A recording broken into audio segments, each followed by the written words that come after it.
Hi gamers, in this video let's find step-by-step guide money glitch on controller after patch 1.0.2 in Stalker 2. The recent patch 1.0.2 for Stalker 2 has introduced various fixes, but players are still exploring ways to exploit glitches for in-game currency.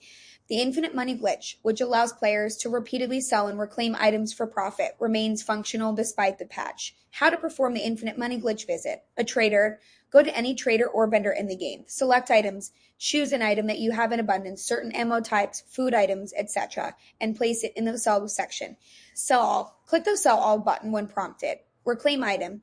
Drag the item back from the sell section to your inventory. Confirm transaction. Click the confirm button to complete the transaction. Return all. After the transaction finishes, click the return all button to restore the sold item back to your inventory. That's it for the video. Hope you got value from this.